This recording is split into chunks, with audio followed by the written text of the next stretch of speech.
about to start a vlog using this iPad. But I do have the facility to actually plug a decent microphone in, so I might do that. Check. Yeah, this works. Using my daughter's microphone. I'm a bit stressed out, I've got to be honest. I've got too much on.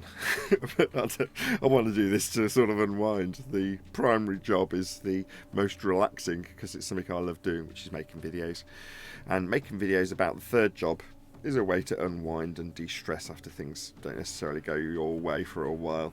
So after a whole bunch of microphones got tested and they all failed one after the next, none of them working, I started to list some of the ones that didn't go directly into the bin as spares or repair, but for pennies, like making 80 pence on a microphone. I was kind of questioning with Adam while we were editing the book yesterday on whether or not that's actually something that I should be doing. Should I be doing this? I'm now leaving the book as it's being edited by Adam, QE, Brian, Flatsy, and saying, look, I've got to go up to the local Tesco, which is where I drop off my every parcels, my microphone sales, on a microphone that I've made about 80 pence on. And I'm saying, is this worth it? Anyway, I'm questioning it while I'm packaging it up and taking it up there. This item that was just too nice to chuck in the bin.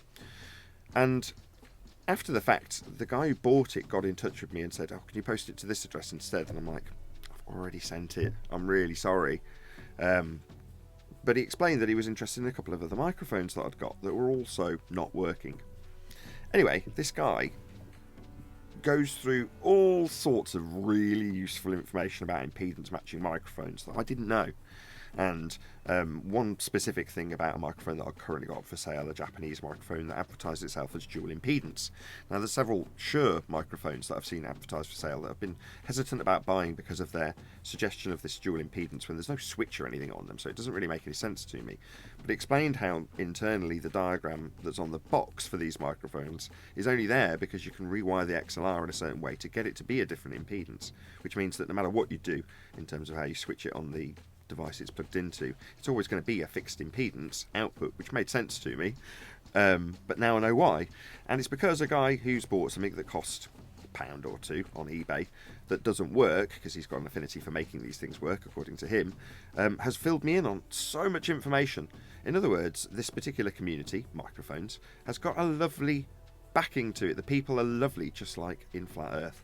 So I thought it was worth sharing this because I've chosen a particular thing to sell, not because it's particularly profitable or people are going out of their way and falling over themselves to buy microphones all day long. It's not the case. It's just I like that product because the type of person that uses it and what the product is in terms of the history that might go along with it. And this is a case in point when it comes to somebody who's bought something that's only made me 80 pence in profit. It's not exactly going to cover the mortgage deficit that I've currently got, but he has shared a load of information that now makes my life, temporarily while I'm selling microphones at least, a little bit easier. And knowledge is a valuable thing, and this person was more than willing and happy to share all that knowledge with me, simply because I'd gone out of my way to apologise for not being able to repost it to a different address, and obviously made sure that I got that address should he buy the other 2 microphones for pennies. Some people just say these things and never actually go through the bit that would make me money that could cover my mortgage, the purpose of doing it. But it doesn't matter. The value from this particular individual wasn't the 80 pence that I made off the faulty microphone that he purchased for spares or repair on eBay. It was the information he gave me about impedance matching microphones that I hadn't got until now. And this guy, who's obviously a lot older than myself, has gone through a similar path. He explained that he got the same qualifications in electronic servicing.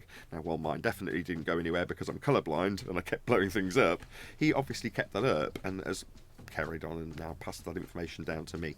So I'm elated that I can be actually making these sorts of videos about how nice it is to be able to be in a privileged position, self-employed, doing YouTube, to say, if I want to add an extra bit of income temporarily while I write a book, I can pick whatever I like, and I want to pick something that's got a community similar, not obviously the same, we're very different in Flat Earth, to what I like to keep company with in Flat Earth. That is to say, this guy has shown me the reason why I knew this type of product would have a certain type of person using it.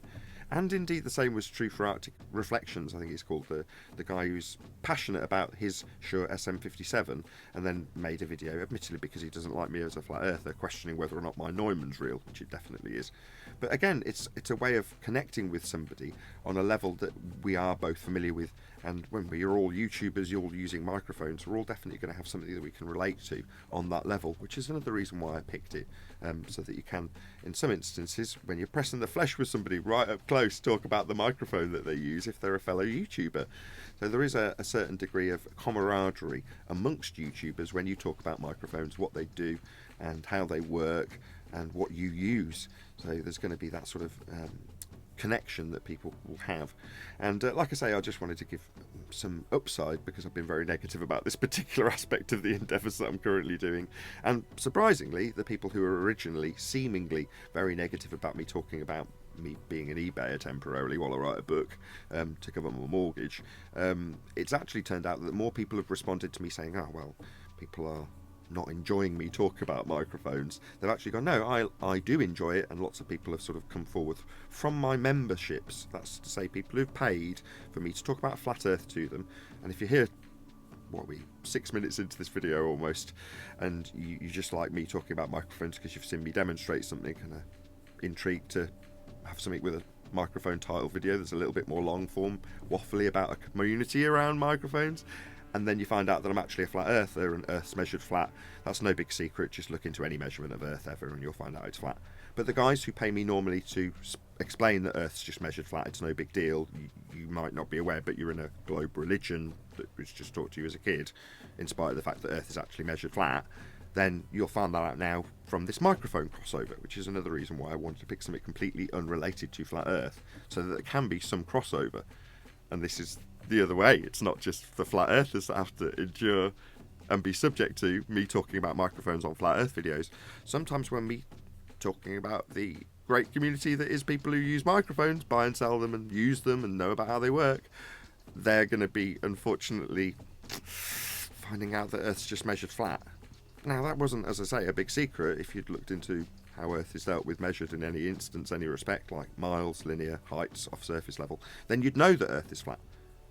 Unless you want to cognitively fight that battle mentally, internally, whatever you want to call it, because you want to believe the religion that you were brought up in from the Roman Catholic Church about 500 years ago called heliocentrism, where you believe that you're on a ball.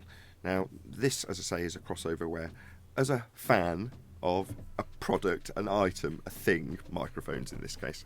This is a Shure MX412 podium microphone, so very nice indeed. I've put a hypercardioid cartridge on the end of it. I love this. This is what my daughter uses for her podcasts.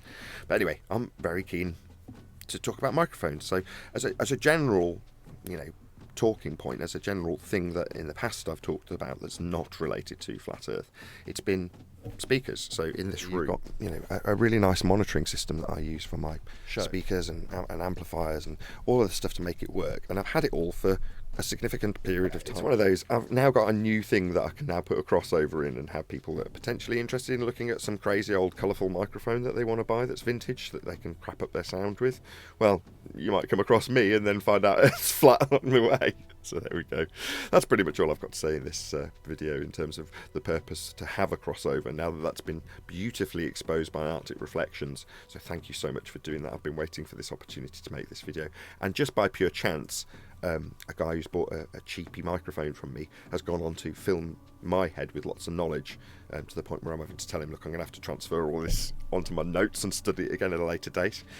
So it is definitely worth selling the 80p profit microphone, as it was the case when I was asking Adam whilst editing the book yesterday. So it's not all doom and gloom as it has been for the last 2 or 3 days whilst testing endless failed broken microphones that are ready for the bin. Sometimes there's a light at the end of that tunnel too, where something that you can only squeeze 80p out of does actually result in realising the reason why you initially started to sell microphones in my case.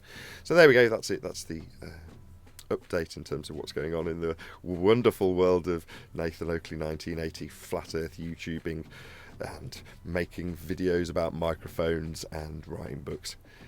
See you in the next video.